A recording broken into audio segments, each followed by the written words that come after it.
Blainer, Here. Marvin Block, Here. Ben Lee, Here. Sharon Hendren. Here.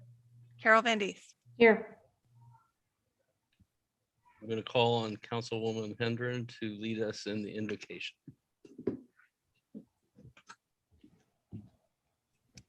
Just want to thank you, Lord, for this beautiful day. Thank you for the firemen and the policemen that are here tonight that work to keep us safe every day. We're thankful for their families who are always behind them. And we just praise your name. Amen. Amen. I pledge allegiance to the flag of the United States of America and to the republic for which it stands, one nation, under God, indivisible, with liberty and justice for all. Okay.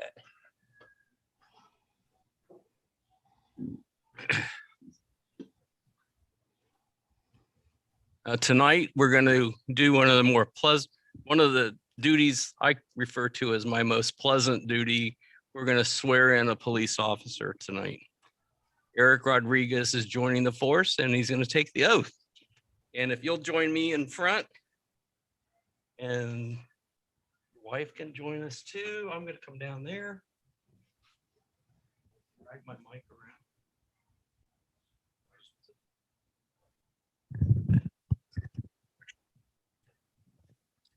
It works. If you will raise your right hand and repeat after me. I do solemnly swear I do solemnly swear that I will support the Constitution of the United States of America that I will support the Constitution of the United States of America and the Constitution and laws of the state of Ohio and the Constitution and laws of the state of Ohio and the laws and ordinances of the village of Johnstown, and the laws and ordinances of the village of Johnstown, and that I will well and faithfully discharge and that I will well and faithfully discharge the duties of the office of police officer the duties of the office of police officer for the village of Johnstown, for the village of Johnstown, to which I have been appointed according to law to which I have been appointed according to law and to the best of my ability. and to the best of my ability. Congratulations, Officer Rodriguez, Thank you. and sir. welcome to Johnstown.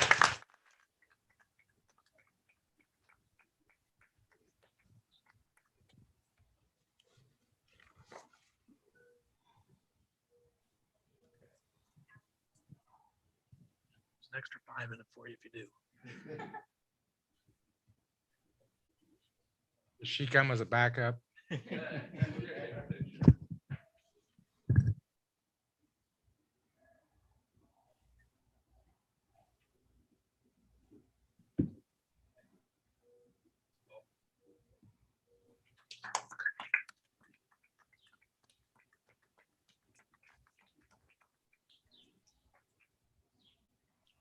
Shake his hand, don't you?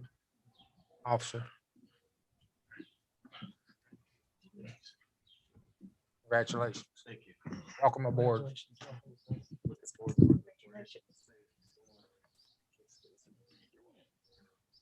Welcome. Glad you're here. Don't trip over the wires. Wait till the second day.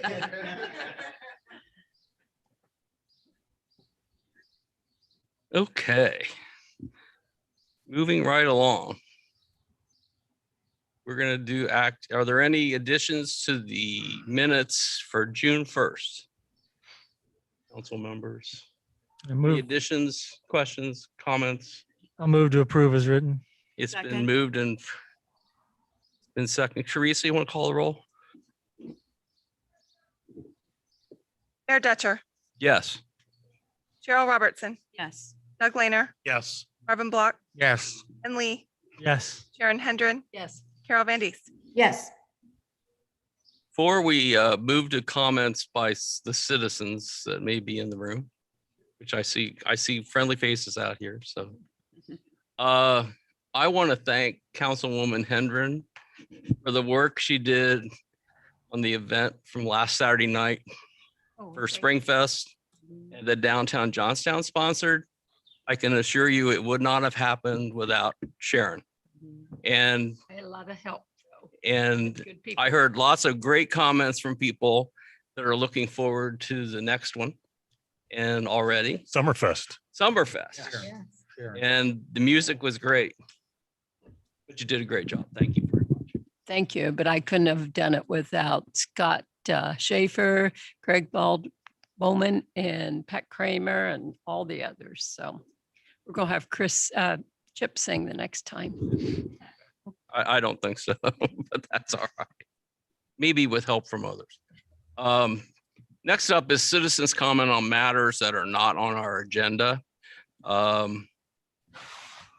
This is a opportunity for people who want to say their piece about something that may not be on our agenda this evening. So if any citizens have comments, the mic is yours. And we'll give you a couple minutes to say whatever you want. And no one is online. Okay. Well, besides Carol, sorry. No one is making a rush to the microphone, so we will move on. Next up, we're going to have a little presentation from the Mike Guttridge et al. About the iWorks program. So I've asked, sorry, Mayor. It's all right. I asked our crew to show you what you paid for a while ago and basically have them run through the benefits of the system, how we use it, and anything else Rick and Mike want to show you as a kind of overview of the system. And don't take all night. And just real quick, I know a lot of you know Mike Guttridge, our service director. A lot of you haven't seen Rick Fitch only in those pictures from the wastewater repair the other day. I'm in the our boat. Chief operator at the wastewater plant. Yes. So, hello, everyone. Hi. I'm just going to share with you a few ways that we are utilizing the iWork data management program. And I'm mainly going to talk about this sewer plant / sewer system perspective of things. Mike's going to dive more into the street and water.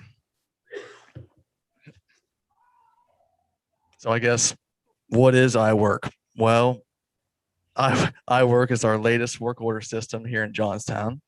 And we are able to use this system for many different applications, including day-to-day work tracking, asset management, and GIS mapping, to name a few.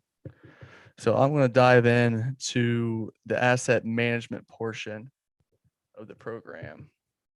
So here is a list of all the equipment that I have entered, and this is all wastewater equipment.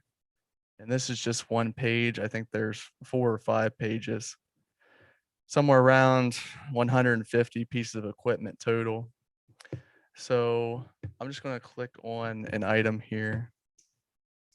Maybe if this works. We're having issues with this.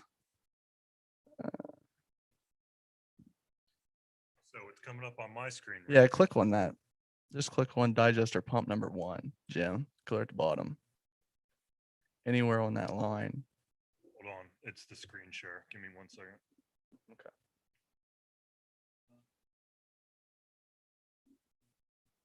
If you reshare it after you click it.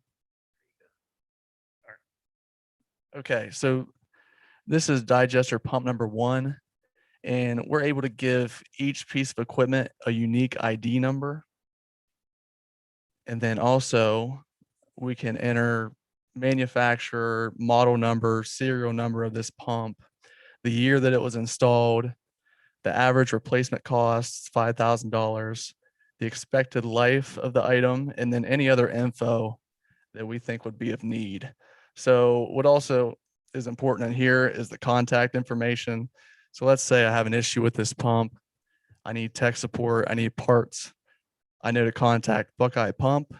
And then right there's the phone number to call. So this is, say I'm out of the office and my operator is unsure who to call. So he don't have to get a hold of me. He can just log on to iWork and click on this item and call from there. So that's one way that we're using the asset management side of this. Let's get out of here. And then I'm also able to track maintenance on equipment as well. We'll go here maybe.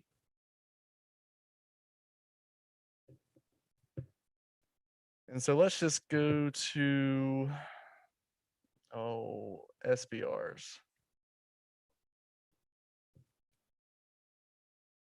And this pulls up all the linked assets that link to that SBR section of the plant. And then down here, I'm able to enter maintenance history. And you can see here, this is our flex joint repair that Mike and I just did. And I included a little description. We installed 2 new 16-inch stainless steel flex joints, initials of all that was who was on the job, and approximately how many hours it took to finish this job. And then also I put a cost on here. This was about a $16,000 job, and more than 90% of that was in the parts in the joints. So we were able to save a lot of money doing that on our own. So that's maintenance. I can track all that. And I will dive into the GIS portion. Rick, let me stop right there before you jump forward. Yeah. On the asset management, the Ohio EPA is now requiring not for the sewer plant yet, but it's coming. But for the water plant, we have the same asset management program. They're tying this asset management to any loans or PTIs or improvements. You must have all your equipment listed to get approvals. You must have costs. You must have life expectancies. And then the next portion is, do you have the ability to pay for these repairs? That's part of what made this project so valuable, is we have to have that as we move forward with plant expansions or modifications or repairs. So Rick's using it on the day-to-day work so he can track what piece of equipment, how many pieces, how many times it's been repaired, what's it cost to replace it, who we have to call, as he showed you. But now on the end that I handle a little bit more, we have to have this information to show that the EPA that we do know our cost and our assessments, and do we have enough money to cover the expenses to keep the plants running? Thank you, Rick. Yep. So this is our GIS map of wastewater manholes and sewer lines throughout the town. The blue are the lines and the red dots are the manholes. So I'm just going to give you an example of how I can use this map. Let's just say Laura or Teresa calls me and we have a sewer plug at 82 Meadow Lane.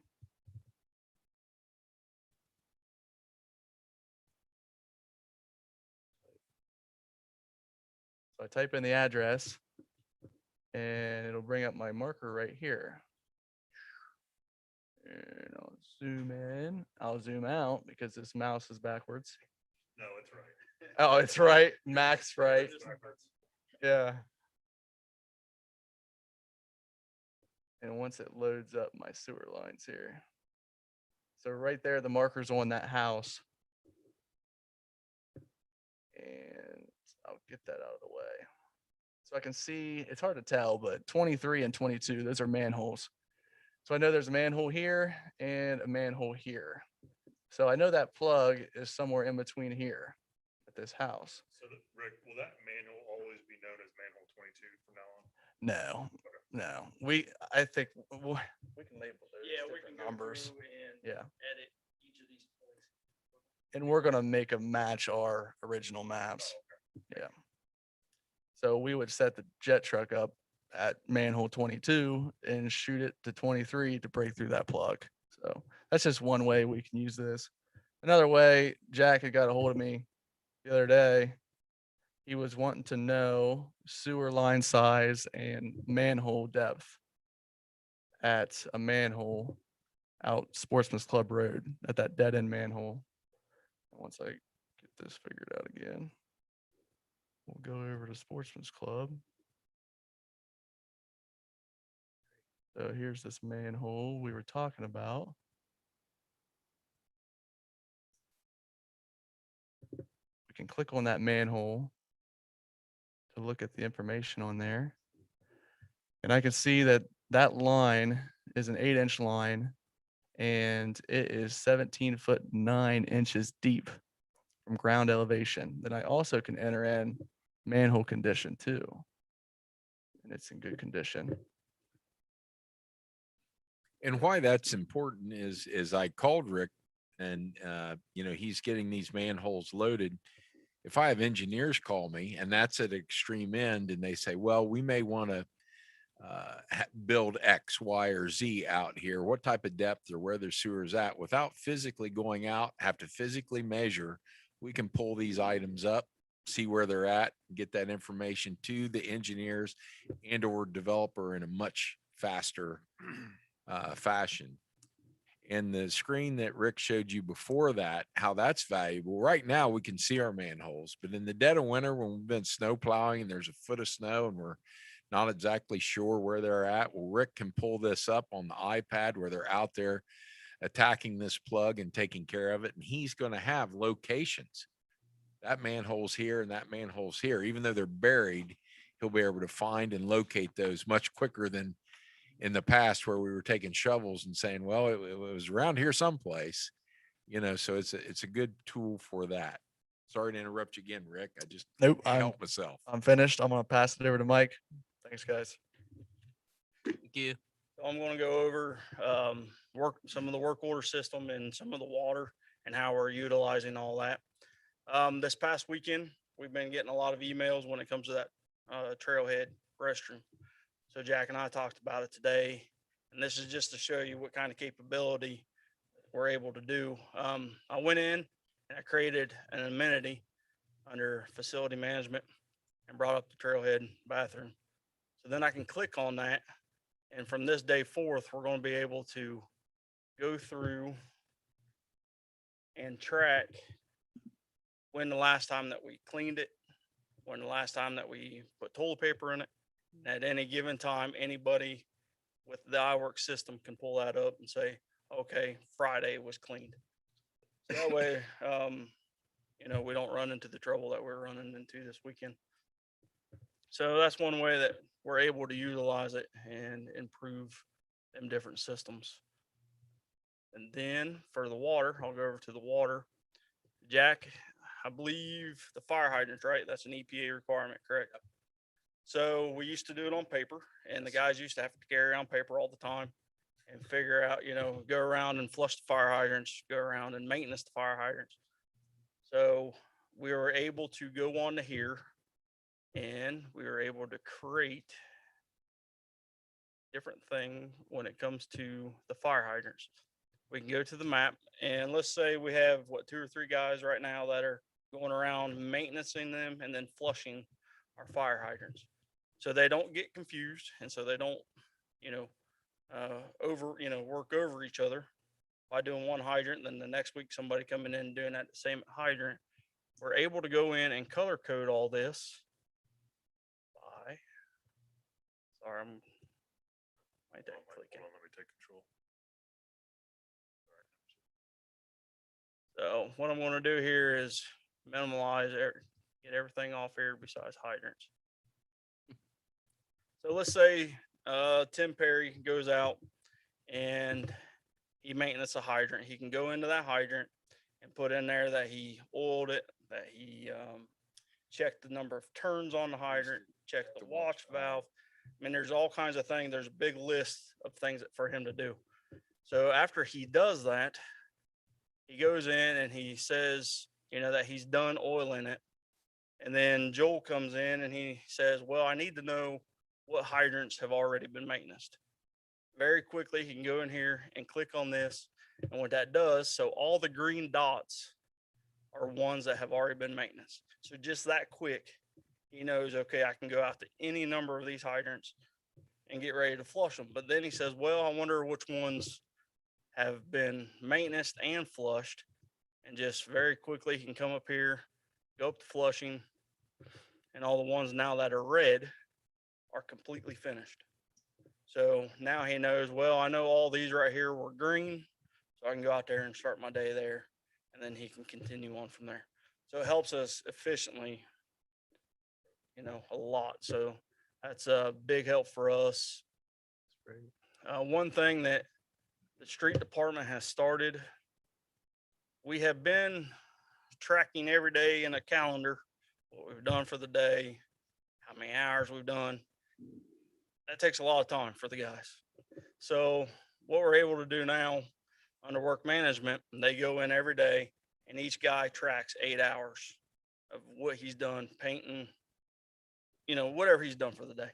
So at the end of the day or at the end of the month, when I create the report, I can just go in here and very quickly, I can go down to here and I can ask iWork, where'd my mouse go?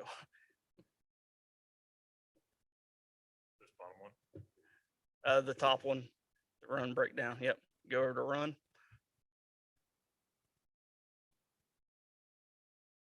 I can click on run. I can tell it what date I want. So I want to know for the month of June. And I can hit run.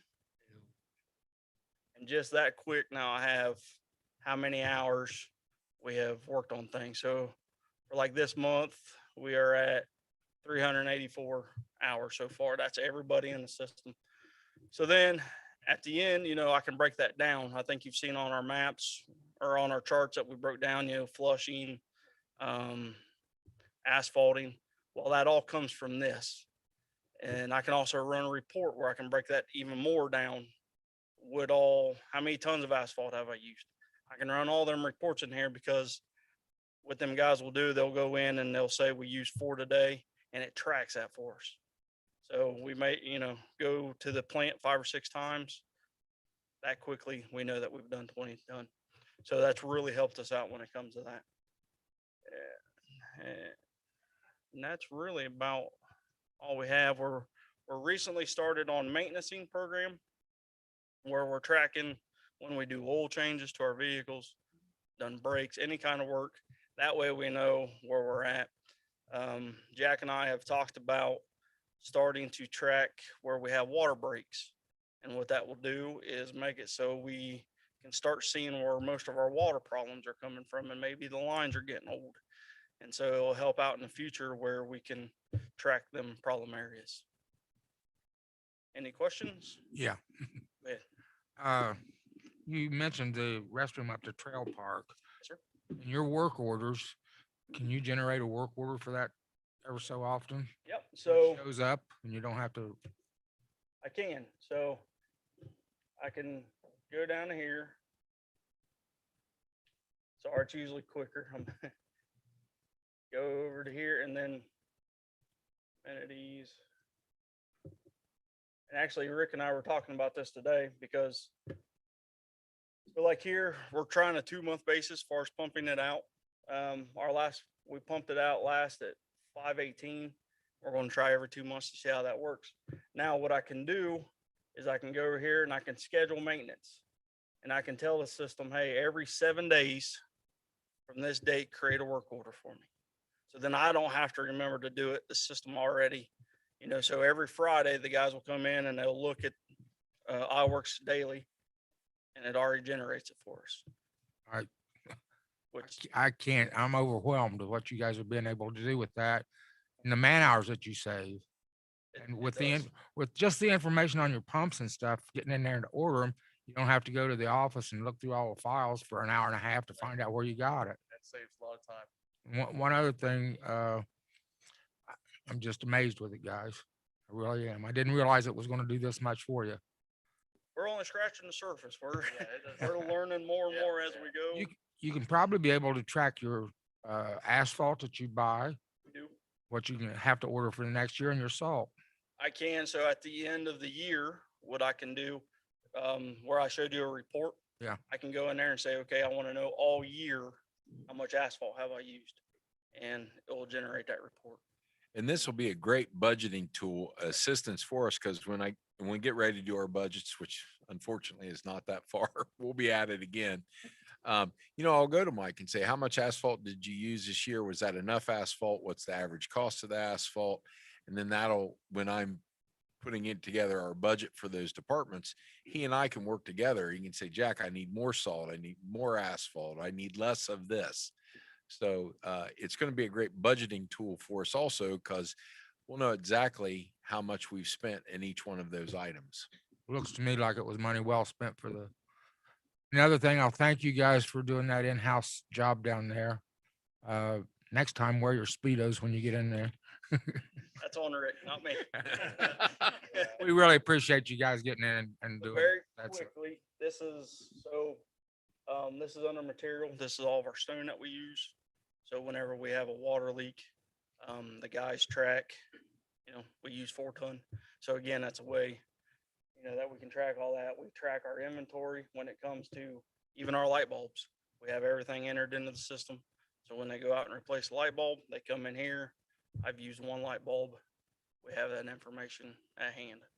So Great. Good to see you guys embracing a new system. And that's a great inventory control, because when he uses that 1 light bulb, and we know we're supposed to have 12 light bulbs in stock, and there's only, now we wouldn't just order 1 light bulb, but you know what I'm saying? We have a reorder point on that too. So if there's 12 and we get down to 4, then there's a reorder. That's actually, light bulbs is a great example, but a better example is, our clamps, because clamps on water mains and stuff, they're $200-300 a piece. When we get down to 2 clamps, we're reordering another group of them. So whether it's as little as light bulbs or as important as the clamps that we fix our mains with, it has us reorder. So hopefully we never go to the bin if we've had a bad month and we've done a lot of repairs and go, oh no, I don't have that 8-inch repair clamp that, is supposed to be on the shelf, because it'll let us know when we reorder. Now, Rick, one thing, and I know we've got a lot of business to cover, or Mike, either one of you, can you give us a picture of the map showing the lines? I know we don't have the water done. Is the sewer completed, where you can see the lines, where then we could zoom in on a line? It just says, okay, it's this size line, and I know you showed us the manhole, but if you could show the mapping of the lines, that would be something that we're interested in too.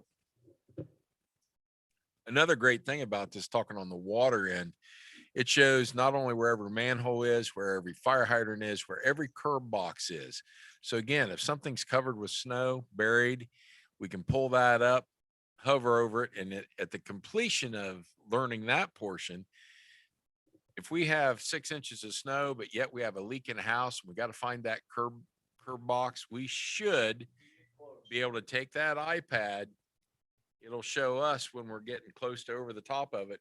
At that point, we can take the locator, the wand, but when you don't know where it is across that 50 or 70 foot, when you get in so many houses, that searching, when you don't know where it is, how deep it is in the yard, this will get us to within 2 feet, won't it? 2 feet, so each point has your X and Y coordinates.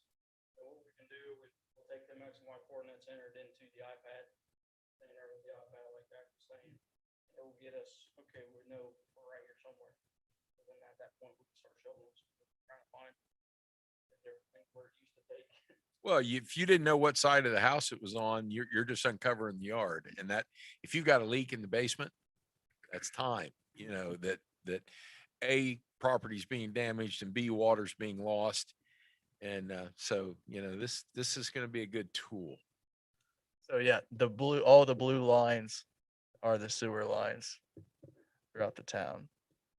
And then I still have to go in and enter each different line size for each specific line, but that's a work in progress. It's great. We're doing that with water and storm as well. Yep. So we're gonna do every map that we have at the water plant. And so it's taking a minute. Now, another nice thing about this is, like the Pulte project, we're going to get GIS locations on all of those lines.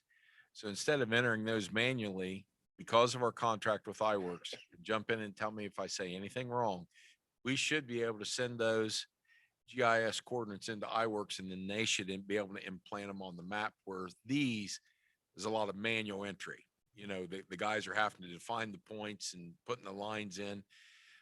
But as we build new developments, we're requiring those GIS locations sent to us, so then we can just forward that and have them imprinted on our plans. Yeah, we actually did that today, with the new nurse.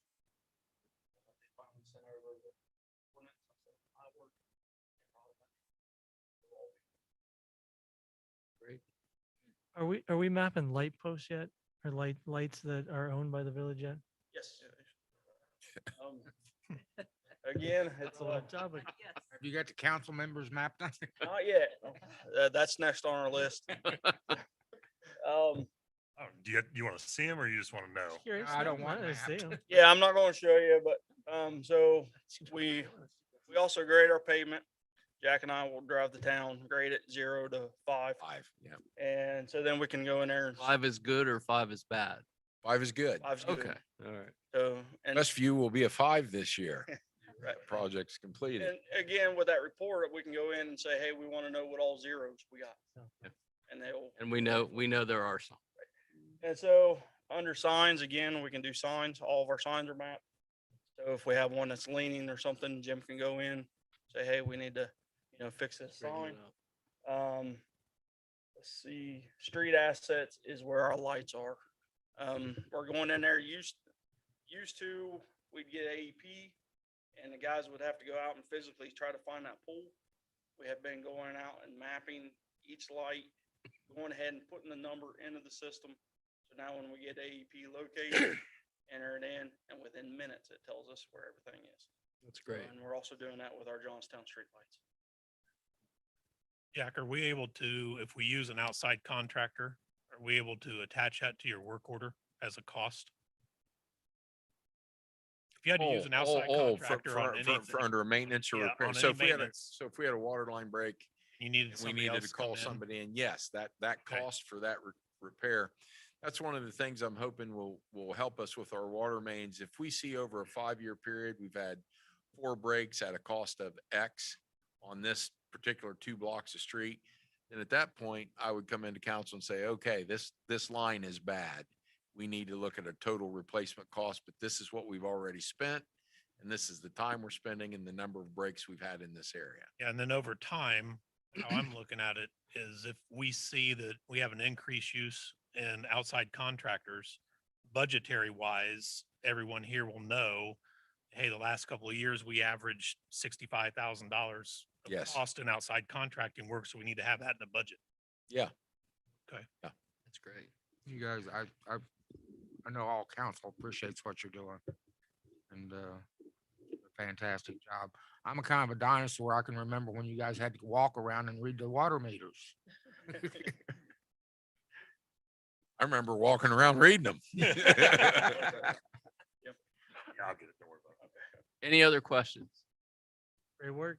Thank you very much, guys. Thanks. And Thanks, thank, Rick. and thank the guys that work for you. Next month will be permitting through Bailey and Jim, just to see what you're That'd be good. getting. I like that. I didn't tell them that yet. You just did. Just did now. You just did. Maybe August. We'll see. Okay. Next up is council committee reports. And hopefully we'll move through these quickly. First up is planning and zoning. Bailey, is this yours? I think. Yeah, I can do it. All right. On June 8th, we had 2 applications. One was our certificate of appropriateness for an addition on the axe throwing business. They want to use it sort of as an entertainment space, live music, that kind of stuff. It was approved. The next application was a non-conforming use permit for a property over on Track Street, and that application was denied. We had design review districts and standards on the agenda, but the meeting was pretty long, so we moved that to a special meeting, which was held on June 10th. And the design review districts and standards was the only thing discussed at that special meeting, and it has been forwarded to council. Any questions for Bailey? Thank you, Bailey. Next up, safety and service. We updated that last time and it will meet on July the 6th at 5 o'clock. Finance committee met this evening. Ben, you want to? Yeah, we talked about the trailhead parking lot paving quote that Jack had provision for us and voted 3-0 to move forward with law Yes. as the contractor for that with the funding source. The funding is there, but we do have some dynamics with respect to the ARP funds coming federally. So just funding source TBD, but we'll be moving forward with the paving of that parking lot here this year. We also talked about looking at the electricity generators here at the admin offices to make sure that the ones that support the admin offices also support the police department side of the building and can handle the load. And any upgrades that we might need to do with respect to software, server capacity, things like that. So we'll have some quotes coming down soon for that.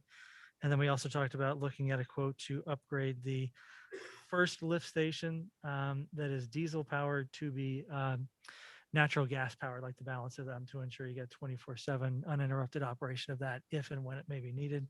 So I have some quotes coming for that. Couple questions out to Dana on a few items, specifically how the investment interests are negative at this point for this year, and then looking at an update for opioid settlement monies that have been expected from the state that have not found their way down to us yet, and what the status may be on those and the expectation. But the piece that wanted to bring up to council to consider and to discuss is the local lighting cost comparisons coming out of it was multiple months of discussion with AEP within safety and service, and then talking about kind of the cost benefit analysis that Jack had brought to us to perform those upgrades here locally. And ultimately what the finance department did, the finance committee voted 3-0 to not move forward with working with AEP's proposal. And if and when the decision comes down that we need to move from the sodium lights to the LED lights, that we will work on contracting out the labor for that, but mainly performing that work locally and not through AEP's program. I know it's been through safety and service as well. So Marvin and Doug will ask, your opinion for that too, but ultimately wanted to make sure that we could give some kind of direction to Jim and Jack to let AEP know one way or the other if we're moving forward with their proposal or not. So I'll ask Jim or Doug and Marvin from the conversations in safety and service. Do you guys have any opinion one way or the other with that? Go ahead, Doug. I think that's a good decision. I'd been kind of hesitant from day one when they approached us about that anyways. Working with them like I have in the past, I kind of knew that they were asking for something that they weren't letting us know that they wanted. And then if we do, and we will go down that path of maintaining those in-house, certainly the connections that I have at my day job, Jack, I'll be glad to share those with you and Jim, and see if we can't have you guys piggyback off of our cost, which is significantly lower than what you're going to find if we just do them, ones or twos, tens from here. We do. I think I just ordered $929,000 worth of lights last week, so we do a big volume, so we'll be okay to help you guys out with that. Okay. So, yeah, and then something that I know everybody in the village office is very busy. Is something that we should look at too at some point in time, Jim, is why can't we contract out to put the nodes on our lights to get the 5G? It was certainly lucrative over at the city of Columbus for them to do that on their light poles, and it could be a revenue generator for us as well. So I think at some point in time, we'll have to gather information and probably look at that.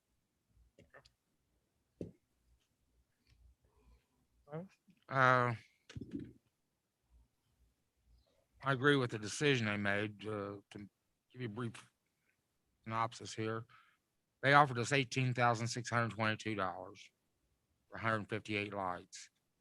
We're going to have an added cost of $734 per month once we sell those out to AEP, which is going to take about 17 months for them to get their 18,000 back. I would counter back to AEP at $734 a month, but they're going to be charging us extra over and above what we pay now. I'd counter back at $734 per month for 10 years, $210,800 if they want to buy them. That's the price. We're not going down that road. I know, but just tell them what they're worth to us. Sure. Yeah. Yeah, going this way, we had discussed in finance, it at least You want- allows us the autonomy to work within our lighting system as we see fit to budget it over multiple years. And to not be situated with just a couple of the standard poles that we're looking at. And we're not even talking about through this program doing it internally, replacing all of the poles. We're just talking about the ballast itself and the fixture. So much less intensive that would still meet the same ends and arguably come out net positive relative to what their proposal was anyway at the end of the day. But the other thing we can look at too, Jim, is when we do become a city and we're certified as a city, then we certainly may want to look at joining AMP Ohio as a municipality. And they have, it's called a circuit rider for their high voltage guys. I know both those guys, they actually hired them out from underneath of our crews, and which is great for them. Bad for us, but good for them. And what they do is they go to small municipalities that need help with high voltage and street lights and things like that. And through AMP Ohio, we, as the city of Johnstown, will be able to have them come out and assess materials that we need. We would buy the materials and then they could install them. So there's contracts like that once we do become a city. So there again, Right. another thing that we can look at, but that would certainly help, I think, Jack, on your end, on the maintenance from the high voltage side of it. Yeah. To let AMP Ohio work for us then. Yeah. So we would just have to join. There'd be a yearly membership cost to that, and it's just a contract we'd have to look at, Jim, at some point in time. I mean, I keep throwing things at you, and I hate to do that, but there's certainly avenues out there that we can explore to help Sure. us out. So Absolutely. Carol, did you have any comment or questions or anything? No. Oh, Sharon? I would just ask maybe if we do a motion, a second, and a vote just to give intent to staff to give some feedback to AEP to Want to make the motion? put this thing, Make a motion. right, yeah, I'll go ahead and make the motion to not move forward with AEP's proposal and to inform them as such. Second. Moved and seconded. Teresa, you want to call the roll? Cheryl Robertson, Yes. Doug Lehner, yes, Marvin Block, Yes. Ben Lee, Yes. Sharon Hendren, Yes. Carol Van Dies, Yes. Mayor Dutcher. Yes. That's it for finance. Thank you very much. Thank you. Next up is economic development, met on June the 3rd. We talk about that last? We have not. We have not. Okay, I'll be quick. Cheryl, I'll be quick. it's up to you. Okay, we met on June the 3rd, and a couple of the items we discussed and went over. One was water and sewer extension options on village property that goes down Sportsman Club Road. And it would abut up to a property that's owned by the Johnson family. This would give us more opportunities to expand economic development in that area. And we decided as a group that that's something we want to do. So we voted 3-0 to approve that, so Jack can start getting some estimates and everything else on that. One of the other issues we discussed was the CIC. And since several of our members are on the CIC here in the village, first of all, we still have not received our IRS tax exemption, which, And that should be in hand in the next 60 days. oh, I hope so. Dana's taking care of it. Great. So she's talked to the person and John Hicks has signed what he needed to sign as treasurer. So she's pushing it along. So that's good news. Yes. Also with that, we want to, develop an incubator with that. And that, again, this is separate from the village. It's CIC is a separate entity. But since some of us are on it, I just like to update everybody so everyone's aware of what we're doing with that. But what is needed is a separate advisory board for the incubator. And so we're going to have to get folks on this advisory board. What we have done is we send out to the rest of the members of the CIC, the board, areas that we need. We're gonna need an attorney, we're gonna need an accountant or a banker. We're gonna need an IT guy, girl, a business owner that's already started their business, is successful, and somebody in real estate. So we have sent that out, and hopefully the other members will have some names that they can come up with so that group can move more forward. So, but again, it's separate from the village, but it's something we started, and I just like to keep everybody informed since it involves economic development. So Questions for Cheryl? I thought she was very plain. Oh. Very- Very understandable what she. okay, all right. Looks good. Okay, next up is Park and Rec, and they met on June the 10th. And Carol? Okay, the Johnstown Joint Rec District is getting closer to getting off the ground by our vote tonight on by council for 2 of our representatives. And then last night, supposedly the school board was to vote on their 2 members. And then when those 4 people finally get together, they're going to select 1 other person. So it'll be a 5-member board. And then I believe that our permanent pedestrian marker for the trailhead is probably installed by now by our service department. And I'm probably mentioned this before, but that's going to help us when we want to have statistics for possible grants for the park area and can say this is the use of it. How much? Carol, to jump in, it's not installed just yet, but Oh. we're getting close. Okay. On the schedule. Going by what? The work order management system. Yeah. It's coming out as a work order. Okay, I'm just going by what we talked about at our meeting last Thursday, and I thought it was gonna be soon, so thanks for the correction. The parking lot quote, as Ben said, was approved tonight for an additional 40 some parking spots to be paved. Right now it can be used, it's just that it's not paved. And then the other thing that we talked about at the meeting was the active transportation plan that's been adopted by the council.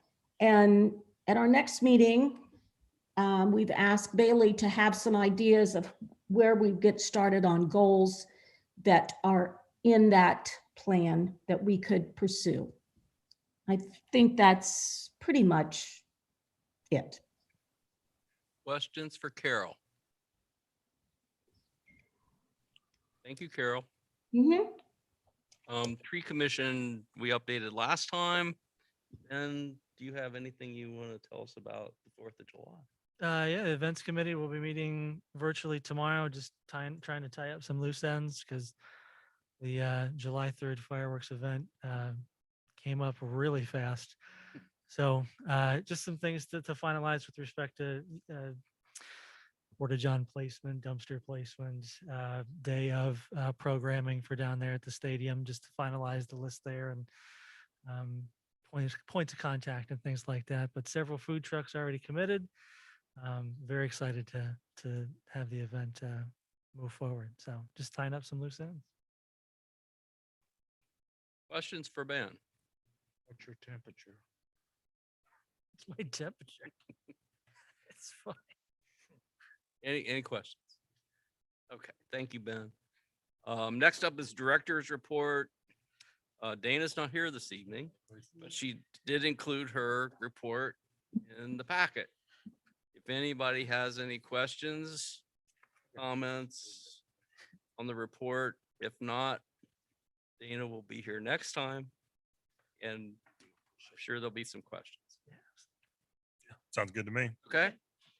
Chief, you're up. I'm going to steal us back from Bailey. Members of council, members of the community, welcome. So let's dive right into it. Going to get right into some crime statistics and what we ran for service calls. Last month, we ran 1,117 calls. There were 701 active minutes on those service calls, which basically makes it 37.2 minutes per an event. And just to put that into contrast, there was 744 hours in the month of May. So if I look at my historical data for like the last 6 months, we're pretty much running, if you really look at 24 hours a day, 7 days a week in service calls.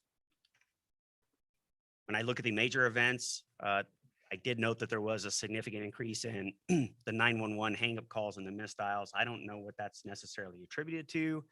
I can tell you that those do take a lot of time because what happens in those cases, more often than not, they're cell phones. And the only thing that we get is a GPS coordinates for it. So when an officer is dispatched that particular call, they say it's at this area or this intersection, and you have a 30-meter radius. So at that point, they start walking around, they check to see where everybody's at, they start knocking on doors, and honestly, they're pretty successful at finding out who missed out in the 911 and ensuring that it's okay. But there's a lot of steps that go into these. A lot of times they can just be canceled.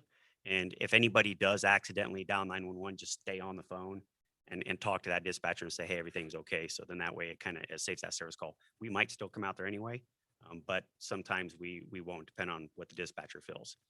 When we look at the crime map for the Johnstown venue, this is a snapshot of what happened in May. And I really like these maps.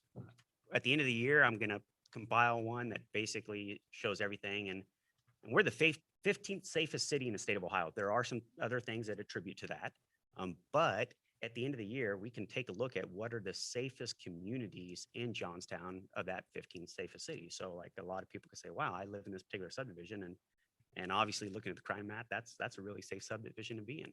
So I do like the data that is pulled out from looking at the crime maps. Next thing I look at is what an officer does. So this pie graph's what you're staring at. What I do is basically crunch figures, about 90 pages of documents that I have to go through to physically determine what officers do. And I had to look at schedules to see how many officers are off sick or on vacation, on training. And then I compile all the numbers to determine what we're doing. So I did have higher than normal sick usage, which does attribute to an increase of sick usage. And I did have some officers that attended week-long schools. So those also attributed to longer than what I would consider normal training hours. And it's summer, so a lot of people are taking off for vacation. So there's an uptick in that as well. If you look at the total time that the officers actually spend driving around in the community, that is not allocated towards nothing. If you look at 1 hour that an officer would spend, 12.6 minutes of that hour spent actively patrolling. If I look at that in a 24-hour period, roughly 5 hours are spent on patrolling, while the remainder of the 19 hours are spent doing other tasks. If you notice the very first, we made 87 traffic stops in the month of May. The next graph outlines who's getting stopped. So we're looking at the gender as well as the demographical makeup of the individuals that are getting stopped. The reason that we look at this is for police legitimacy, and it also meets the guidelines of the Ohio Collaborative Unit. And again, we're working to achieve the gold standard, all 4 areas in that. And this is one thing that I'm required to look at and to also report. I did see no areas of concern here. The traffic stops are consistent with the demographical makeup of the community and the people that are basically commuting in and out of the venue. Training, still plugging away at training. I am very pleased to announce that the supervisors have received training. And this is the first time in the department's history that supervisors have received basic training. In addition to that, Deputy Chief Smart is attending the School of Police Staff and Command, which is a very prestigious school through Northwestern. He spends roughly 20 to 30 hours of his own time doing schoolwork a week. It's a very intense program, and he's taken a lot away from it. In addition to the supervisor training, officers received 3 hours of training with the cooperation of Mount Vernon Police Department, where they hosted a training and they were gracious enough to invite us out there. And it was the use of force de-escalation training, and the officers found it very useful. In addition to the use of force and de-escalating training, we did 2-hour blocks, one each, of crowd control, which is a virtual training. And the reason I chose that topic for this particular month, because I felt that it was going to be important for Spring Fest, Fireman's Festival, and the 4th of July, learning how to manage crowd control, step 1 and step 2. Training hours are roughly consistent with what's happened with the remainder of the year. And as everybody in the room knows, we offered Eric Rodriguez employment as a police officer. He is now a sworn officer as of now. And he has started his field training program. Officer Rodriguez is Lieutenant Bodenon's replacement. And if you look back, it has taken me roughly 6 months to hire somebody. I have lost many individuals. There's a lot that just don't get vetted through the physical application and do not even get the opportunity to sit for an interview. There's a lot that are lost in the interview. And then roughly 2 out of every 3 people are lost in the polygraph examination. So I'm very selective about the officers that I want to serve the community. I want only the best, and I'm willing to basically make the other officers wait in order to obtain that. So this is my current org structure. You can see myself being at the top, the deputy chief. I have 2 patrol sergeants, which act as supervisor, and 5 patrol officers. And then within the dispatching center, there are 5 employees that work in that area. Social media, it's up and down, so it seems kind of consistent with social media. Fleet, there is a significant uptick in in the cost of gas, and I think everybody can contest or feel the pinch of that. If I look at my historical data, fuel costs from this time last year went up 72%, which is quite a bit. In other news, we started the installation of the body worn camera systems. The method that we've chose and the manufacturer we chose is going to save the department a lot of time and money. It was a budgeted item from last year, and hopefully by the end of the week, they'll be up and running. So basically, the way that it used to work is that there was one supervisor that was assigned to the body cams and the cruiser cams. And what would happen is maybe 2 times a week, an office, they would get the information. They'd physically go out to the car, pull the hard drive from the car, take it back to the office, plug it into the computer, download the hard drive, and then look at the requests, make CD copies of it, and then get them to people. If the officers wanted to view, let's say an officer made an arrest and they wanted to review their body worn camera after the incident, they would actually have to turn their body cam over and watch a 1.5-inch screen to look at the event. And if they actually hit a wrong key, then it would rewind the whole thing. And then they would have to figure out how to try to get back to that one point. It just wasn't easy. So with the current system that we have now, when the vehicles pull into the bay, they get wirelessly uploaded onto the server. And then the officers, what they'll do now is they'll just take their body cams and then they'll dock them. And once they get docked, it's a high-speed transfer right to the server. And then they can immediately go to the workstation with their login ID and then watch the video in full screen and be able to very efficiently fast forward or seek a time in that particular time. So we're just going to run into great issues. The supervisors are not going to have to pull videos. The officers can be responsible for pulling their own videos. And then when it comes time for me to do spot audits on officers, number 1, to ensure that they're doing what they're supposed to be doing out there. And then number 2, properly activating the devices. It makes it easier for me too, instead of going into the sergeant's office and trying to remember what the login credentials are. In addition to this, I do want to invite council to take a tour of the department. So please, as well as any other member in the audience or in community period, it's your department too. And I know that there's been significant amount of changes, and I would really value your time if you could spend an hour with me, just walk through the department, show you the upgrades that have been made and the things we've done and some of the concerns that I have too. Thank you for your time. I'm open to any questions. Questions for the chief? Got a comment. Okay, Marvin. The chief took me on a tour of the department back there. And I would really like for the rest of you to go on that tour with him as a group or individually. I was kind of taken aback. I've never been back there before. I'm ashamed to say that, but I've never been back in the back room before. I was always afraid to go back there. I was afraid to get locked up or something. But we need to go back there and see what he's working with, guys. Marvin, I've been on the tour and it was very informative. Yeah. I especially like the break room where they have the table set in between 2 restrooms. I think we could work on that. Further questions for the chief? Just a quick comment for Chief. I've said it a couple times and I'll continue to say it. Just very appreciative of not only just the training focus, but the education focus, and then the type of training that you're bringing to the department, which is, it's fantastic. It's relevant, it's consistent, and it's continually emphasized. And I think that makes a huge difference, both in the short term and the long term. So just continually appreciate the emphasis on that and letting us know about it. Thank you, Mr. Lee, and thank you, members of council.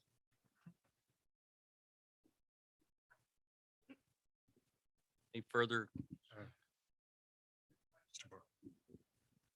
So do we have the actual PDF online? Yeah, we do, right? It's in the packet. So yeah, you can get online where there's the actual link. But we don't, Jeff, we don't have a central location of that.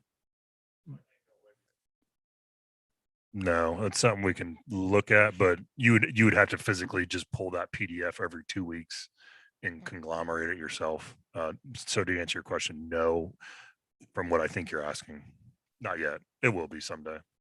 I think to better answer that, like, so what I look at is a CAD entry, which is a computer automated dispatching report. And if I was to look at one 24-hour period, there's roughly maybe 7 pages that are just in that one report. And I can tell you that I do send the report to other directors. And it might be an entire month worth of report. And then they really have like 300 pages or plus more to actually comb through. Anybody else? Okay. We're going to move on to legislation.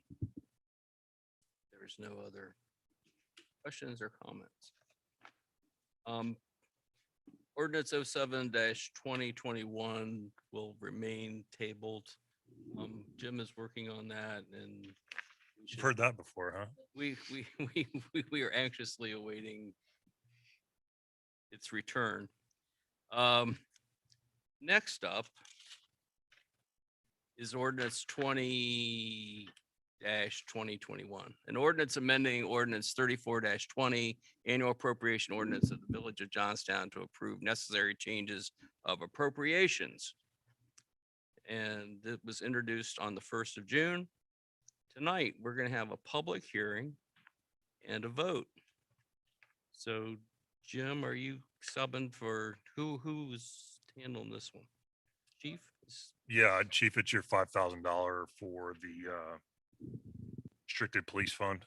It's just the appropriation. It's appropriation of $5,000. That's for the Lexipol, correct? Yes, I believe so. No. No, Not? see, that's why I don't talk. Sorry. This is the second reading for the restricted police fund balance. There was some bills you turned in. Okay, gotcha. So basically it's the gov deal balance.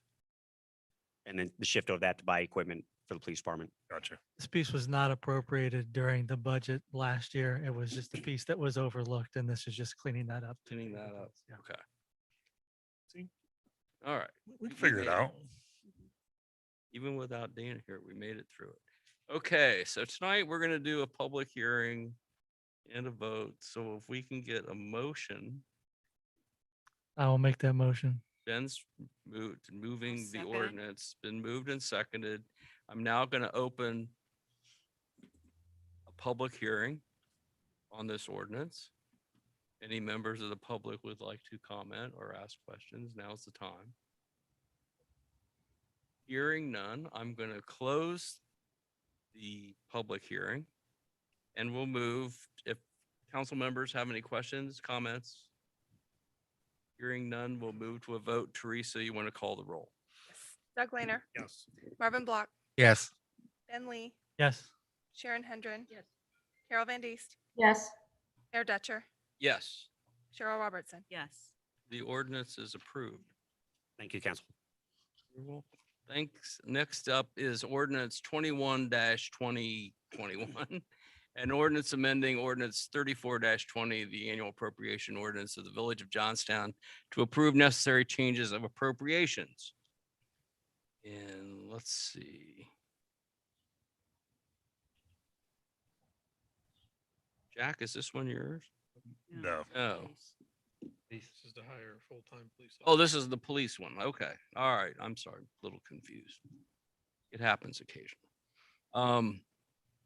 Anyhow, this ordinance is to increasing demands on the police department, and it includes the hiring of another full-time officer, which we just swore him in, right? No. No, There was another one. We have another one coming. So the one that was sworn in today was Josh Bodenot's replacement. So Yes. this would be the one that is Additional considered tonight officer. would be the one that we're looking at. that- Okay, so and that will become forthcoming shortly.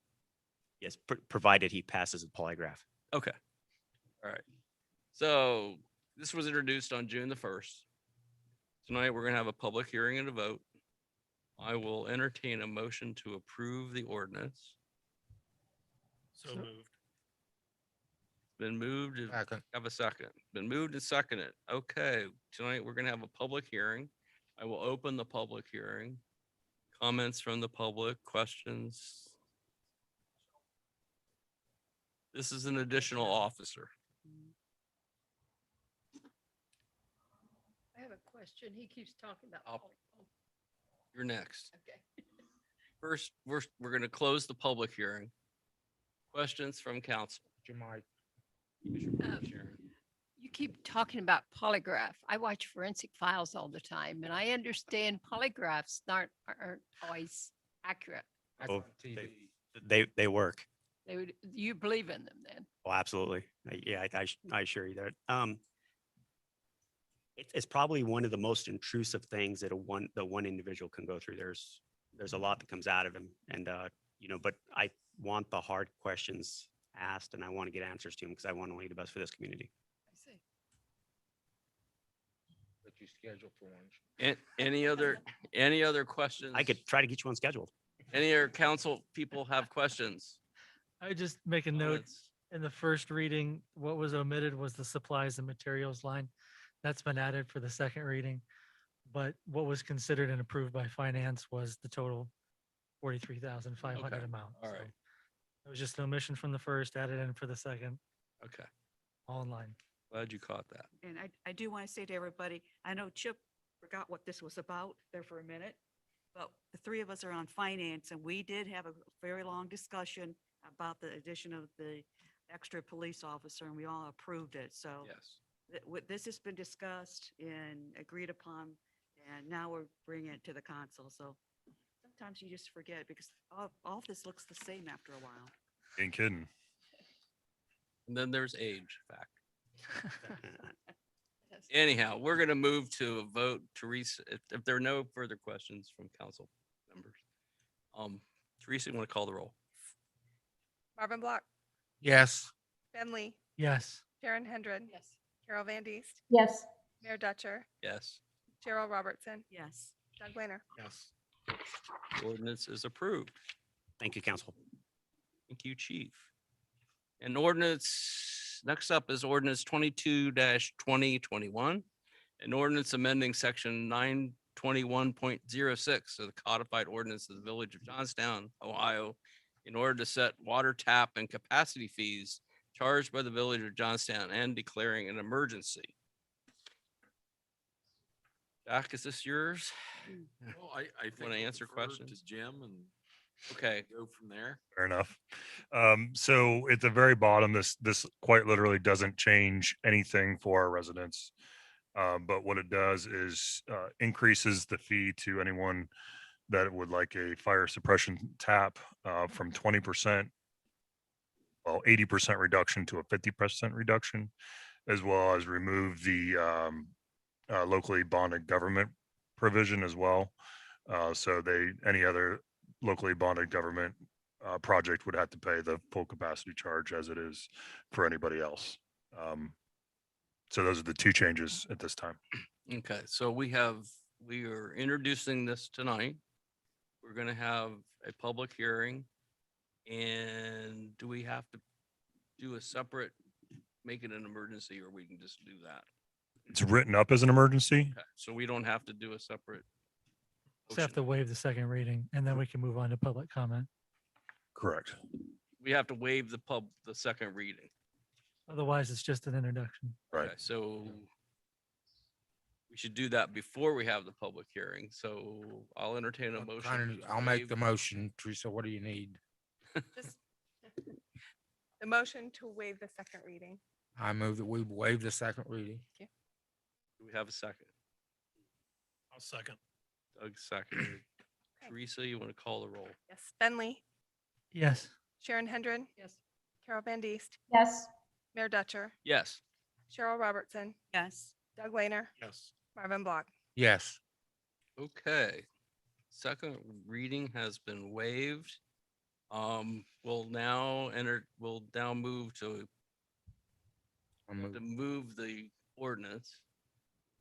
So Wanna we'll mo- entertain a motion to move the ordinance as declared an emergency. I so move.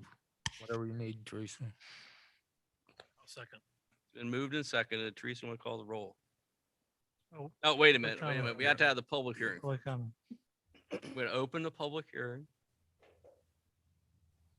on this ordinance. Any questions, comments, etc.? Hearing none, we will close the public hearing. And we will, since it's already on the we've had a motion, so Teresa can call the roll. Sharon Hendren, Yes. Carol Van Diest, Yes. Mayor Dutcher, Yes. Carol Robertson, Yes. Doug Lehner, Yes. Marvin Block, Yes. Ben Lee. Yes. The ordinance is approved. Okay. Next up, move to resolution. It'll be okay, Jack. Resolution 20-21-21. Resolution to adopt the proposed design review districts and standards as presented. Tonight is introduction, public hearing, a vote. I understand from some council members, they'd like to table this, so I will entertain a motion to table. Anybody want to make that motion? I'll make the motion to table. We just need a little bit longer time to review it. That's why we're going to table it. Yeah, I thought you guys might need more time. So I also wanted to let you know that if you want to schedule a work session or something, let me know. So Need a second. we'll take a vote on, I'll second. it's been moved and seconded. Teresa, you want to call the roll? Yes. Carol Van Diest, Yes. Mayor Dutcher, Discussion. Yes. Cheryl Robertson, Yes. Doug Lehner, Yes. Marvin Block, Yes. Ben Lee, Yes. Sharon Hendren. Yes. The resolution is tabled. Next up, resolution 2021-22. A resolution appointing members to the Johnstown Joint Recreation District Board of Trustees. This is taken a long time. I know Carol is smiling over there. Some of us never thought we'd get here. Well, we're here. And we are going to pass a resolution appointing Jeffrey Barr and Susan Soriano to the Recreation Board. We thank you very much for your willingness to serve the rest of the citizens of Village of Johnstown. And we look forward to it being a success. We look forward to it serving the youth of our community and everybody. It's not just limited to youth. It's aimed at everyone in this village and soon to be city. And we all can take pride in that. And we look forward to it being a success. And you will have the unwavering support of this councilman, as well as I think I can speak for all my colleagues. You will have the support of everyone on this council and the administration as you start your duties as the commissioners of the newly formed Johnstown Recreation Commission. And so we now will pass the resolution. Actually, I'm gonna, We would like Carol to make the motion. Okay. She has worked on this for so long. absolutely. I was hoping to do that. So I make a motion that we appoint these two representatives for the Johnstown Joint Rec District. Okay. Carol has made a motion. Is there a second? Second. It's been moved and seconded. Now it's been introduced. Now we have to have a public hearing. So we're going to open the public hearing. We're going to close the public hearing. And we're going to take a vote. Teresa, you want to call the roll? I do. Mayor Dutcher, Yes. Carol Robertson, Yes. Doug Lehner, Yes. Marvin Block, Big yes. Ben Lee, Yes. Sharon Hendren. Yes. Carol Van Diest. Yes. And I want to publicly thank Jeff and Susan for their willingness to serve. And we all appreciate you taking this responsibility on. We'll be in contact through probably Teresa or myself to get you and Keith Ryan and who was the Ryan and school district. Who the school district? It was Keith and who was the second? Was it an Anthony, Baldwin? No, Oh, Ed Baldwin. Ed Baldwin. Ed Baldwin? So you four will have to choose a fifth, but we will get together, the four of us or the four of you plus some staff and the school district to look at that logistically, if we're going to re-advertise or, you know, what we want to do for that fifth person, plus give you the support. We're not just going to put four people out there and wish you best of luck. You know, this is a quasi governmental entity. So there's things we have to, I say we collectively as the rec district, but things we have to do to meet open meetings laws and all that fun stuff. The village will be supplying in-kind contributions through an email system, you know, so you don't have to worry about using your own emails for, you know, public records requests, stuff like that. So that's kind of the next steps. You guys are probably wondering now what. The pay is really good. So we really, we do appreciate your time. I'll echo Carol's steadfast perseverance in getting this thing up and running. So we do appreciate that, Carol. But yeah, we'll be in contact going forward of the next steps. I don't, Probably. It's usually always the village. So we're just assuming it'll maintain that. And Jim, they're gonna set up as a 501c3, correct? Absolutely. So I'll put myself out there since, you know, I did that back in 2012. If you need help with setting up that 501c3, please reach out to me. I'll be glad to help you because there are quite a lengthy process if you've never done it before. The application is about 24 pages long, so a lot of information you'll need. But you stick with it and just get through it and grind through it. It Will help. And we already have, beneficial. So sorry.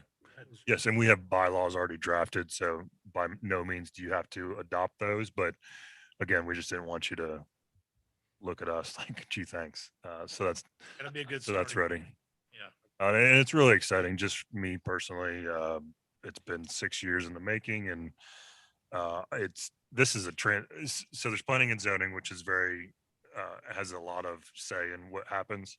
I think this board, this district will have generational effects on what will happen in Johnstown over the next long term, with our ability to provide opportunities for all ages, as the mayor said. So it's not just the youth playing soccer, it's Silver Sneaker Club, it's anything, maybe a recreation building, a pool, something like that, that our residents are coming to expect nowadays. So that's my soapbox. I'm done. I think the resolution we originally placed or passed and the school district passed, I think that took care of the fifth member because both of them stated we would appoint two, the school board would appoint two, and those four would appoint the fifth. Correct. Yep. So it doesn't have to be advertised again. I don't think. No, it doesn't have to be. No. And was we going to offer them the use of the building here for their Yeah, meetings? absolutely. You'll see next time, when you guys have a meeting, you'll see us sitting on that side. Yeah, And can't wait for that. Oh, yeah. Thank you all. Okay. Thanks for you. volunteering, guys. Thanks We for appreciate coming it. too. We You'll appreciate get that. you'll get a 10% raise first of the year. Your wonderfully behaved child does not have to stick around. If you guys don't want to, you can take off. You Absolutely. did a great job. Thanks for coming. Thanks, Jeff. Thanks, Jeff. Thanks, Jeff. Okay. Moving right along. Next up is resolution 2021-23. Authorize the village manager to negotiate with the Licking County Commissioners and other interested parties to provide water and or wastewater utility to the village of Hartford and or the Hartford Independent Fair. Jim, you want to lead us through this? Yeah, myself, Jack, and the mayor attended a Licking County Commissioners meeting last week. They are in or will be in receipt of $34 million of ARP funds. in the next 2 years. Long story short is there's interest by the commissioners to extend water up to the village of Croton because of we can only assume their bad water supply or tainted water supply. That's an assumption. As well as potentially grabbing the fairgrounds as well. I think we made it perfectly clear that we're not putting our money in it. I had a long conversation with Kent Mallett today, so you'll see an article in the paper tomorrow. But our residents will not be footing the bill for the extension up to Croton. So this will be, if it goes forward, it'll be a satellite. It'll be, Johnstown 2.0 that has their own fee structure, their own, everything. The great thing about this opportunity right now is there'll be no debt required. So the ARP funds would be hopefully transferred directly to the village, and then the village would implement the construction and implementation of that water line. So we got a long way to go, but all three commissioners were positive, and we're not saying it's going to happen, but at least I want you all to know that our staff is going to put some time and effort into figuring out if this is a good deal or not. Analyzing potential customer base, who's going to run the not only the main line, but all the ancillary secondary lines throughout the village, because we don't want to run a line up there and have no one connect. That's silly for everybody involved. So I just, as I think you guys know from previous efforts, I like to get these bigger items in front of you guys so you're well aware of what we're trying to do as an administration and take direction from you guys. So that's kind of what I would add on that. And then Mayor and Jack, I'll defer to you guys for any comments as well. Made it very clear that the ratepayers in the village of Johnstown would not be footing the bill for this. That the commissioners, they were quite explicit in their desire to use part of their $34 billion they're receiving from the federal government for this project. And that this train, the federal train going by, only going to go around once, and we needed to get on board and get as much of the money out of the baggage car as we possibly could.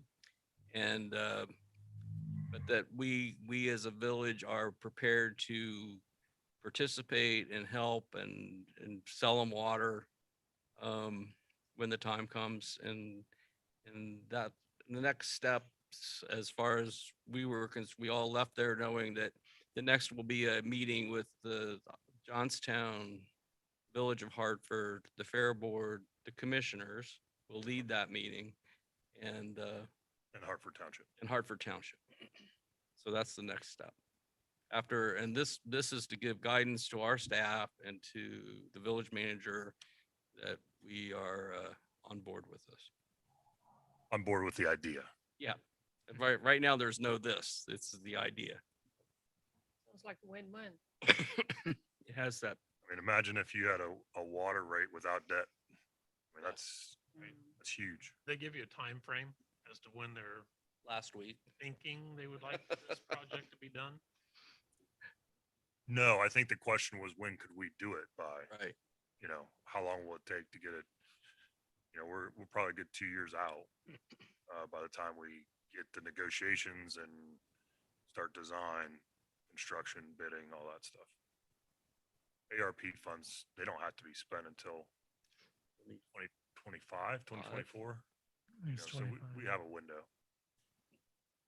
And our goal is to accept a transfer from the county. I don't want to get into whose responsibility is it to do this and to do that. At least I asked, I don't know if you guys agreed, but just give us your money. We'll do the 16-inch water main. We'll get, whatever the agreement is, we'll run the project. I guess I was just thinking the other side, Jim, is we're talking about an expansion. Where does that fit in with our expansion? And that's what's going to have to be considered in terms of potential users. How many gallons does the fair use twice a year? How many residents up there in Croton are going to be tying on? A, because we need to have those users on the system, and then B, how does that affect our potential or our 1.2 million gallon per day upgrade. Uh, So we told them it's going to be sooner than later that these discussions have to take place. Because we need to know for our purposes for the expansion of the water facility, so.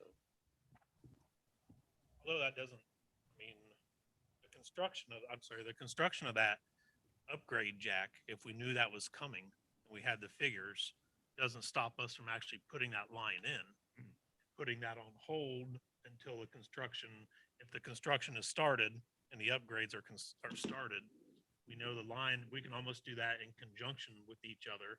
The line will probably be done well before the expansion on the plant, I would think. Doug, and what you're saying is I think if this moves forward, they're almost gonna be Run done hand at in the same hand, time. yeah. They're gonna run hand in hand. Unless you get Or that if- company that ran that first section up there, they did a great job. They really did a I nice mean, job. they might beat you to it. That's not gonna be the bigger problem. The bigger problem is, you've got to get the engineering done. Sure. You've got to get the EPA approvals. And then you've got to do the, final design work. There's probably going to be 8 months to a year I tied agree. up in that. Yep. And if you look at our water plant RFP and our guidelines there, we're going to have about 8 months in that, design, EPA approval. And then I would tell you probably about a year construction on each one.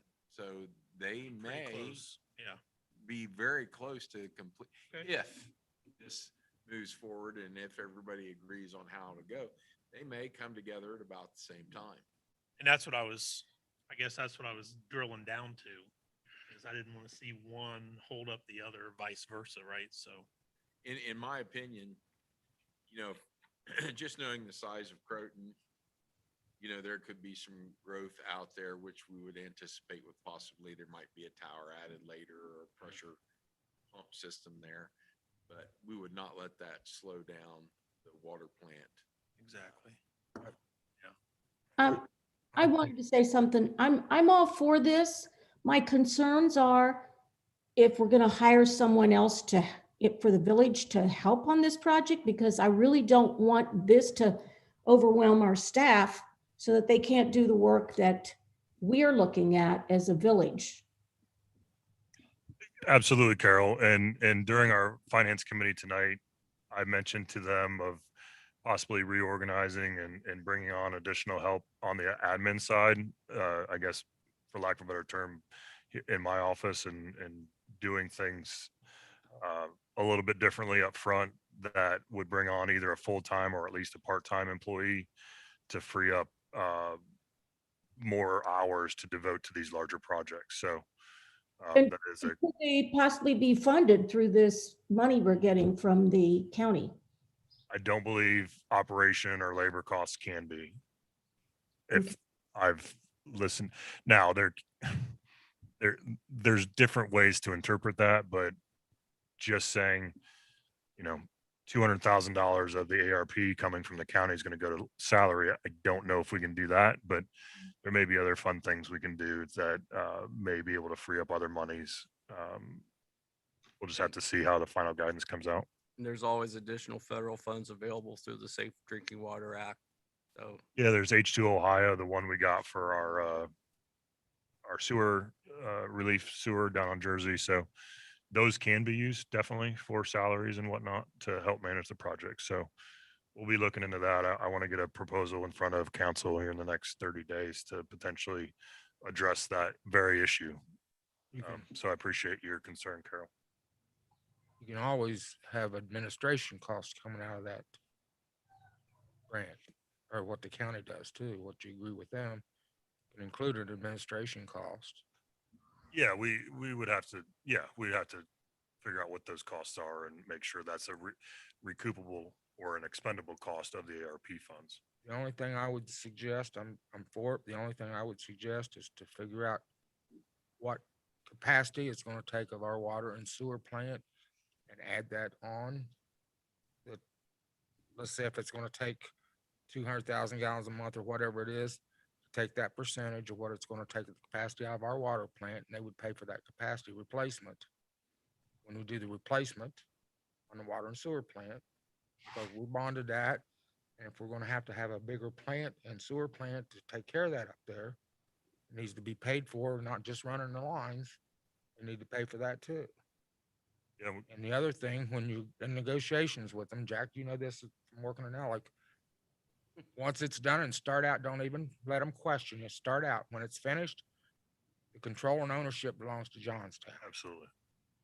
No longer is the county commissioners, and we're not gonna get into this hassle like Southwest Licking. Well, my goal is to not even have it in their control. They're going to send us a electronic funds transfer of whatever that predetermined amount of money is, and we roll, and we'll be under contractual obligation to fulfill that. But they'll never have ownership of anything. Well, I don't think we'll have a great explosion of building around Croton, but I think in a very short time, when that water lines gets run through Croton, those people up there's got failing wells and failing septic tanks. And that system's in, the Board of Health won't issue any more permits. So I, Once the line's there, the first question on any outside well or septic system is there public utilities available? And if that box is checked, yes, But- they guide you that way. it took Aliquot about 5 years for everybody to sign up that didn't sign up originally. Took about 5 years to get everybody down there signed up.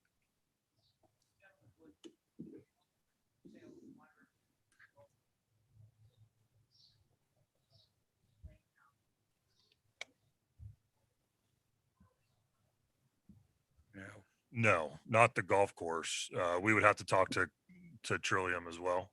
I mean, they haven't approached us, so we can, maybe. We just got to know that in the very beginning.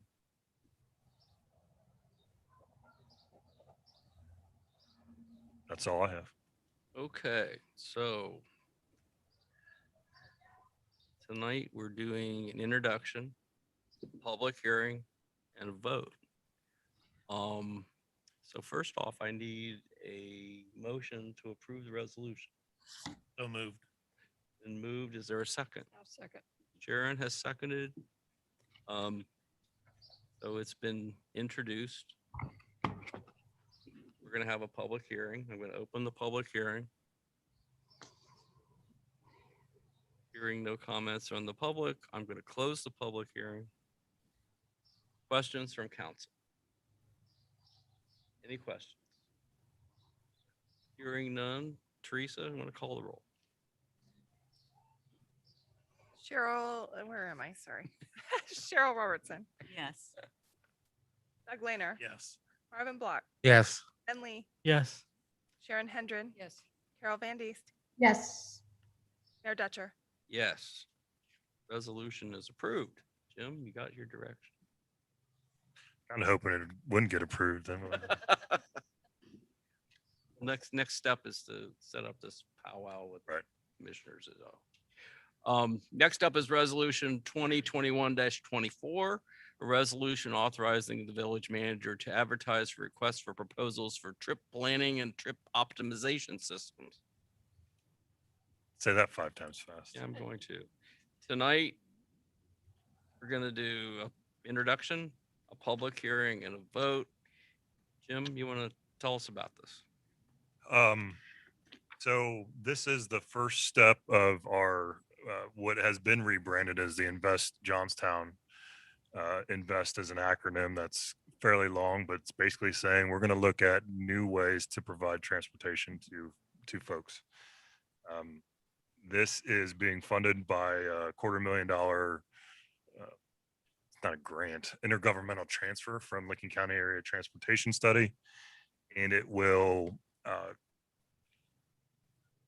allow us to hire a technology provider, someone that develops this type of application and web interface that basically reduces barriers to mobility for anybody. So if, Licking County Transit right now, they don't operate the second half of second shift nor third shift. So if we have a employee X working at tech who runs 24/7, they have no access to public transportation other than Uber, Lyft, maybe, and that's not really prevalent in Johnstown. So the technology is going to take not only Licking County Transit, but any other mobility provider in the future to have a seamless place where they can plan, pay for, execute, and transfer different modes of transportation. So, if you use Lyft or you use Uber and if you need to change to Licking County Transit, you then have to call Licking County Transit. You have to coordinate that with Uber. And it just doesn't work. So this is kind of this is a piece that we wanted to do for the ITS for Us grant last year that we weren't awarded, but we're waiting on the final okay from Licking County Area Transportation Study in District 5. This RFP has been vetted through Drive Ohio. They've held my hand and did some of the work on getting this up and running, but it'll create the technology pilot, which will be focused on the businesses in the existing business park, partnering with the businesses, partnering with Licking County Transit, and creating that back end system, and then the front end user interface to get people to and from jobs. That is pilot one. The full use case, once funding becomes available, that's what the $900,000 was from Senator Brown's office, is to then make that use case full blown throughout the entire village. And then 2 more use cases of getting people to and from education, which would be CTEC, OSU Newark, Denison. And then the third use case is non-emergency medical transportation, working with Licking Memorial Hospital. All of the programming is open source. So once we develop it, it can be packaged up and delivered to anybody else that wants to use it. So it's really exciting. There's a few other I don't want to say ancillary. There's a few other primary objectives with our Invest Johnstown program that involve the mobility hub and some other redevelopment opportunities. But I know Cheryl pointed out the dates are wrong in this. They are, because I don't know when the District 5 and LCAS is going to okay this use of funds, which is really kind of fun because they never had a request like this before. So it makes me feel good that we're doing something that's not been done before. But I believe it's also something that's needed here, at least in Johnstown. And so it'll be fun. It'll be interesting. Once we get the go ahead from Licking County Transit, I want to be able to, go out for proposals from technology providers and not have to come back to you guys. So basically, this is going to sit on the shelf until we have the go ahead from District 5 and LCATS, which I would assume would be in a couple weeks. Mr. Block. We've been talking about this for how long, Jim? Well, ITS has been probably over a year now. I'm not gonna make a long statement, but when it first came out, I thought, what are we thinking about that? Then the more I think about it, I'm 76 years old. I'm not going to use it probably, but my grandkids and my great grandkids, we're becoming a city. And what better opportunity to come out and be on a cutting cusp of something like this that's good for the community. That's the way I feel about it. And we're not doing it for us today. We're doing it for the future. And I feel that's our job as council people to look out for the future of this village along with the people that live here today. And I'm behind you 100% on it. Well, I appreciate it. And I think a little bit to that, though, for the kids and grandkids, I saw a Facebook post and I shared it. I got frustrated that Legion members aren't able to make their meetings because they can't drive or they don't want to drive at night. And why can you not call a public transportation system and get to where you want to go? It's unacceptable, in my opinion. It will help everybody. What I meant by that statement I made was, I don't know if I'll see it all into effect, everything that's planned. Gotcha. I probably won't, but it's a start, a big start. And like you said, if we can get those Legion members back and forth, they can get up there and play bingo and have a good time. Yeah. What's really fun about this is we're implementing a vertiport. So there's a flying vehicle component to this. And we have a lot of support from the state and private businesses here in Johnstown about all of this stuff. And it's really exciting. It's not public, but it will be soon enough. Jim, Yes, Carol. Well, and everybody, I do think Marvin will use it because Kathy's going to get tired of hauling him to all his doctor's appointments. And he's going to love when the rest of us turning down and say, no, we can't do that for you, Marvin. He'll call this. So I do see him using it. But I did want to tell you about the RFP. This is probably one of the longest, most involved, detailed RFP that I've seen in a long, long time. There's a lot of stuff in there. And I just hope we can get a number of people to apply. I think there's a lot of scaling up because we're probably not going to find someone that knows all this stuff. But if they're willing to learn and they have the tech skills, I'm hopeful that we can get a really good person. Drive Ohio has indicated to me to expect a worldwide response for this technology. Well, that's interesting. Yeah. Yep. It's because I thought maybe the same thing. And when I expressed that concern to Drive Ohio, you won't have a problem finding a vendor. You got to find which one you want and which one you feel most comfortable with. So are you thinking, Jim, then this isn't one individual, this could be a company? No, it'll be a company. Okay. Well, that helps me because I'm thinking, how is one person going to have all these things? So now It'll be a company that has to have prior experience doing this very thing. And there are companies out there. So that helps me a lot to know that. good. Yeah, it'll be interesting. The vetting process will be, in my opinion, most critical, because we're not going to go with the cheapest. We got a budget of $250, but I've also been warned that don't take a proposal worth 50 grand because you'll get what you pay for. Make sure you do your work. So this is just the first step to prior to landing somebody to make this happen. So tonight we are introducing the resolution.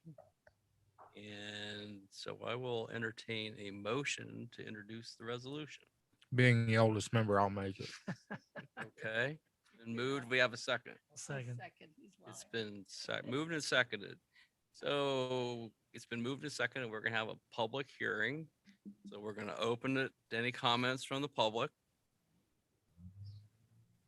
Hearing none, we're going to close the public hearing. Any questions? Jim did a great job of giving you the basics. He's jerking us right into the 21st century. isn't he? Absolutely. And beyond. And if you think you've heard acronyms up to this point, Just wait. just you wait. This is acronym city. These people talk in acronyms Do. and they think everybody knows. Yes. That's the other problem. Yep. So anyhow, we're gonna do, we had opened a public hearing, we closed it. We're gonna move to the vote.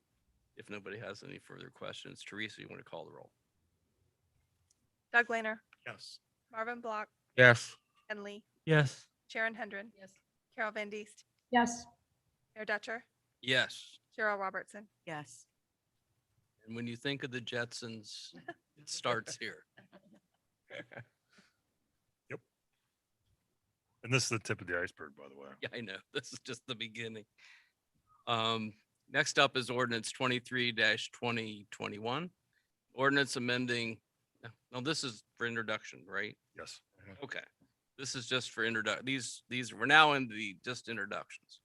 Okay, an ordinance amending ordinance 34-20, the appropriation ordinance of the Village of Johnstown to approve necessary changes of appropriations. So we are just introducing this evening. We'll do a public hearing and a vote on July the 6th. This one's for the Lexipol This is the Chief's Lexipol fee, program. right? Fee. I mean, you don't have You don't need to tell us about it. We'll do that next time. All right, sounds good, Mayor. Okay. We'll move on. And ordinance, next up is ordinance 24-2021, ordinance amending the zoning map of the Village of Johnstown. And Tonight this is is a- just introduction. And we'll do the public hearing and vote on the meeting at July the 6th. Bailey has included a copy of the map. And Is there anything else we need to know about this tonight?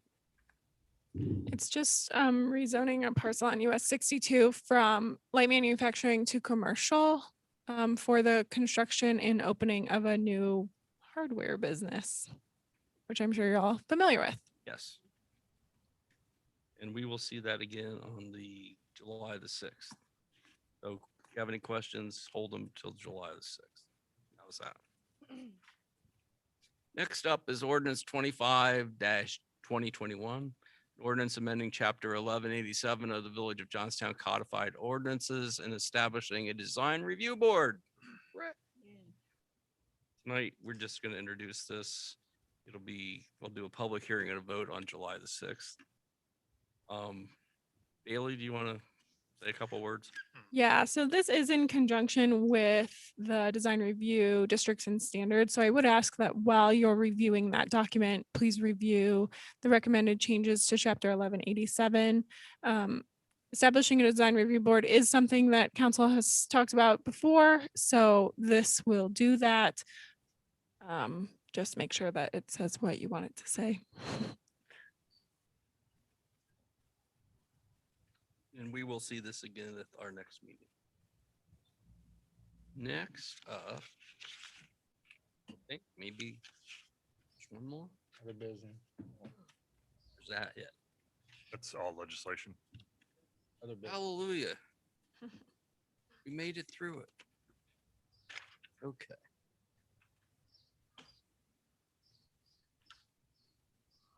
Next up is other business. I have one item. Okay. Tomorrow at noon, Grow-Licking County will hold a special meeting here in this room to appoint their next executive director. So if you're bored, come on down and be the first to meet our new director.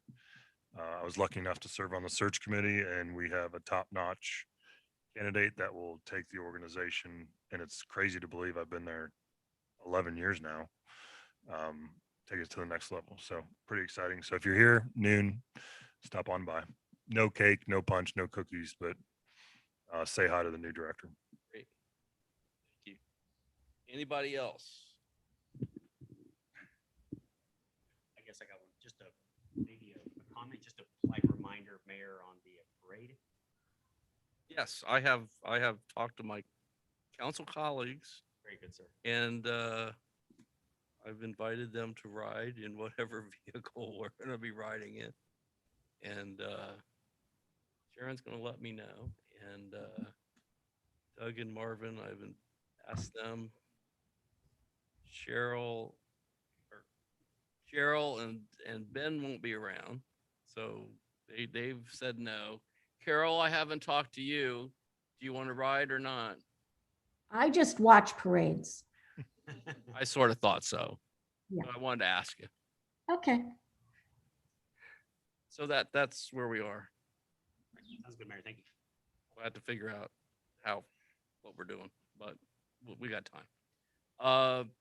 Any other new business? Any other? Yeah, we Yes. are sending a letter regarding broadband.